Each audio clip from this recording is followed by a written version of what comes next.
Kwa majina ni Eric Mgaya. Mimi ni mkurugenzi msaidizi idara ya ufundi na mafunzo ufundi stadi kutoka Wizara ya Elimu, Sayansi na Teknolojia. Moderator,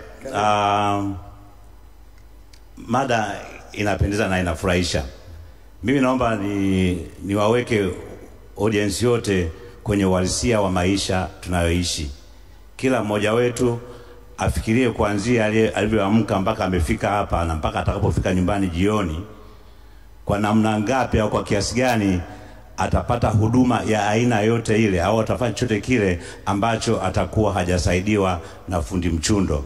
Naposema fundi mchundo simaanishi, maana unajua kwa lugha yetu tukisema fundi watu wengi tuna reflect kwa wale wa technician uhandisi, lakini tuchukue neno fundi kwa mantiki ile ya vocational. Kwa hiyo fundi mchundo nikisema hivi nasema kuanzia asubuhi ulivyoingia kwenye daladala ulihudumiwa na afisa, kuanzia driver aliyekuwa na kuendesha, konda aliyekuja kuchukua pesa kwako, ulivyoshuka kwa wale walioishi hotelini, alivyoamka aliyekuja kutandika kusafisha hoteli, aliyekuja kutandika aliyekumhudumia restaurant ni afisa? La hasha. Tunaona kwamba zaidi ya 85% huduma yote uliyopata kuanzia asubuhi mpaka unarudi imetolewa na kijana au na mtu aliyehitimu aliyepitia mafunzo ya ufundi stadi. Kwa hiyo nataka kusema ni kwamba hakuna namna katika hii dunia unaweza kukwepa ufundi stadi.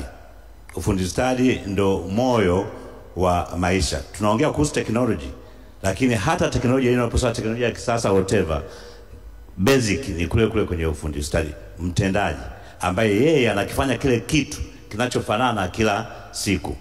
Kwa hiyo hata maono kama ya serikali ni kuangalia kwamba tuna vocationalize, yani tunaamalisha mafunzo yote ili ya kwamba kila mtu aweze kufanya kitu fulani kwa uwezo wake mwenyewe.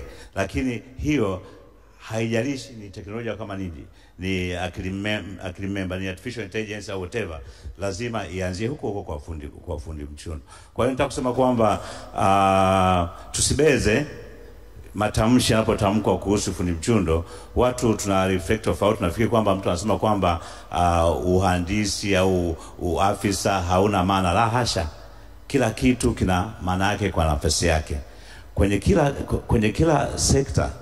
Kwenye kila sekta tunasema kwamba ili nchi iweze kwenda vizuri, lazima kila palipo na afisa mmoja lazima asaidiwe na mafundi, na masha wale wenye elimu ya kati wasiopungua 5, na yule lazima asaidiwe na mafundi uchundo wasiopungua 25. Yani na muhasibu ambaye ana CPA, yeye hawezi kwenda kufanya vitu vyote, atakuwa na watu ambao hawana CPA watakaomsaidia kufanya vitu vingine, lakini atakuwa na mtu ambaye anashughulika na balance sheet peke yake. Huyo ndio fundi mchundo ambao watakuwa wengi zaidi. Kwa hiyo kwa kufanya hivyo unafanya kazi iende vizuri na kwa umahiri zaidi. Kwa hiyo ndugu zangu, na wasi tena tusibeze habari ya ufundi mchundo, maana mawazo ya walio wengi wanafikiri kwamba kusoma kwenye hivi vyuo vyetu vya ufundi na mafunzo ya ufundi stadi ni kwa ajili ya watu waliofeli. La hasha.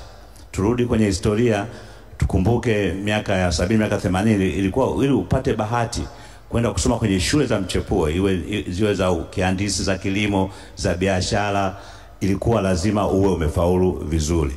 Lakini baadaye tulia kubadilisha hiyo mantiki na kuonyesha kwamba mtu kusema nasomea kitu fulani, nasomea biashara, nasomea ni kama wewe huna akili. Mwenye akili ni yule ambaye anaenda university. La hasha. Naomba tubadilike na tukumbuke kwamba hamna maisha bila ufundi mchundo. Tumedhamiria tunaboresha elimu yetu.